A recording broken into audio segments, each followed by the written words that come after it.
જય દ્વારકાધીશ વિદ્યાર્થી મિત્રો, આ વિડીયોની અંદર આપણે ગાલા એસાઇનમેન્ટ ધોરણ 12 માર્ચ 2026 માટેના વાણિજ્ય વ્યવસ્થા અને સંચાલન એટલે કે બીએના પ્રશ્નપત્ર નંબર 4ના વિભાગોના જવાબ ઉપર ચર્ચા કરવાના છીએ. બીજું તમને કહી દઉં મિત્રો કે જો તમે હજુ અમારી ચેનલ સબસ્ક્રાઈબ ન કરી હોય તો સબસ્ક્રાઈબ કરો, વિડીયોને લાઈક કરો અને શેર કરો, જેથી તમે અમારા આવનારા વિડીયો પણ મેળવી શકો. પ્રશ્નપત્ર નંબર 4 વાણિજ્ય વ્યવસ્થા અને સંચાલન વિભાગ એની અંદર પ્રશ્ન નંબર 1, વ્યવસાયી મંડળો પોતાના વ્યવસાય માટે કઈ બાબતોનું ઘડતર કરે છે? જવાબ આવશે આચાર સંહિતા. બીજું, વૈજ્ઞાનિક સંચાલન વિચારધારાના પ્રણેતા કોણ છે? જવાબ આવશે ફ્રેડરિક ટેલર. ત્રીજું, વિશિષ્ટ હેતુઓની સિદ્ધિ માટે કઈ યોજના તૈયાર કરવામાં આવે છે? જવાબ આવશે એક ઉપયોગી યોજના. ચોથું, આયોજન ધંધાનું મગજ છે તો વ્યવસ્થા તંત્ર ધંધાનું શરીર છે. પાંચમું, રૈખિક વ્યવસ્થા તંત્રની મર્યાદાને કારણે કયું વ્યવસ્થા તંત્ર અસ્તિત્વમાં આવ્યું? જવાબ આવશે કાર્ય અનુસાર. છઠ્ઠું, માનવ સંચાલનનું મુખ્ય કાર્ય કયું છે? જવાબ આવશે કર્મચારી આયોજન. સાતમું, બિન સંચાલકીય કર્મચારીની પસંદગીની પ્રક્રિયા કેવી છે? જવાબ આવશે ટૂંકી અને સરળ. આઠમું, દોરવણીમાં હુકમો, સૂચનો અને માર્ગદર્શન ઉપરાંત શાનો સમાવેશ થાય છે? જવાબ આવશે દેખરેખ. નવમું, માનવીય સંબંધો અને મિત્રતા ઉપર આધારિત માહિતી સંચાર એટલે અનૌપચારિક માહિતી સંચાર. 10, આયોજન અનુસાર કાર્ય થાય છે કે નહીં તે જોવાની કામગીરીનું સંચાલનનું કયું કાર્ય કરે છે? જવાબ આવશે અંકુશ. 11, મૂડી માળખું એ માલિકીની મૂડી અને શેનું મિશ્રણ છે? જવાબ આવશે દેવા. 12, ચાલુ જવાબદારી કરતાં ચાલુ મિલકતનો વધારો એટલે? જવાબ આવશે સરભર કાર્યશીલ મૂડી. 13, સેબી કયા કાયદાથી અસ્તિત્વમાં આવે છે? Securities and exchange board of India. 14, વિદેશી રોકાણ સંસ્થાએ તેની નોંધણી કોની સમક્ષ કરાવવી પડે છે? જવાબ આવશે સેબી. 15, વધુ પડતા જાહેરાત ખર્ચને કારણે શું થાય છે? જવાબ આવશે પેદાશની કિંમતમાં વધારો. 16, અભિવૃદ્ધિ દ્વારા શું કરવામાં આવે છે?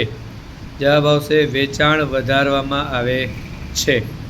17, ભારત સરકારે પર્યાવરણને પ્રદૂષિત થતું અટકાવવા માટે કયા માર્કની યોજના બહાર પાડી છે? તો જવાબ આવશે ઇકો માર્ક. 19, ગ્રાહકના આરોગ્યને જોખમકારક હોય તેવી ચીજવસ્તુ કે સેવા સામે રક્ષણનો અધિકાર એટલે સુરક્ષાનો અધિકાર.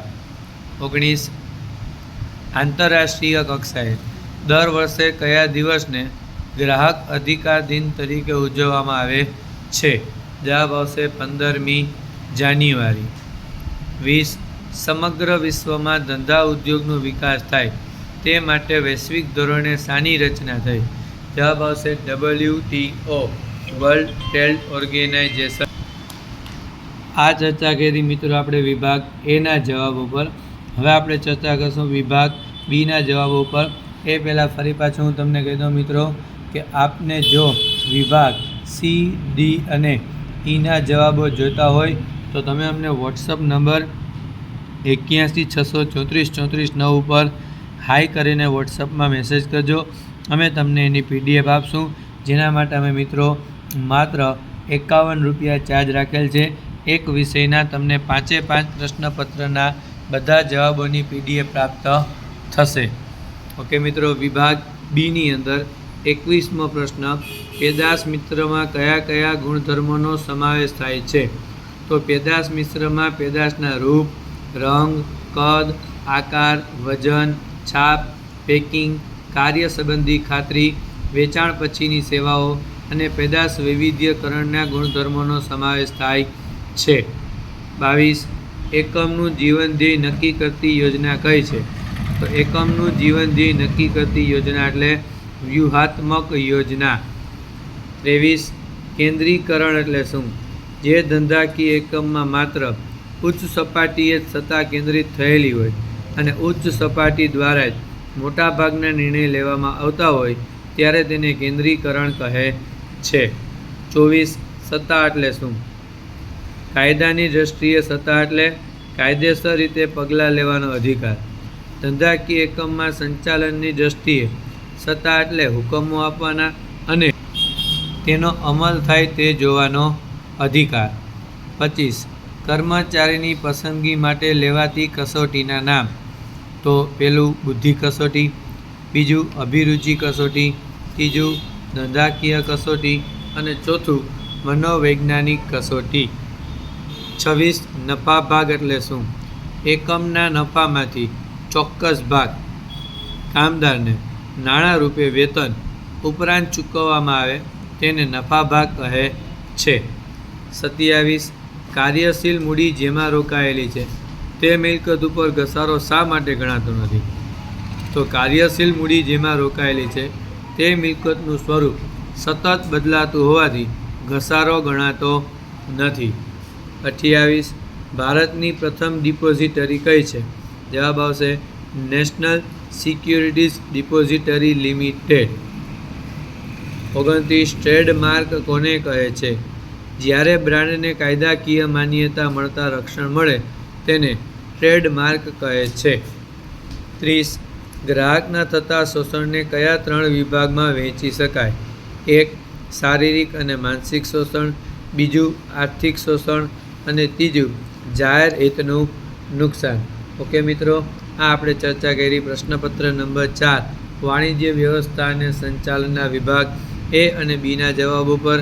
જો તમને સી, ડી અને ઈના જવાબો જોતા હોય તો તમે અમને વોટ્સઅપની અંદર 81643439 હાઈ કરીને મેસેજ કરજો.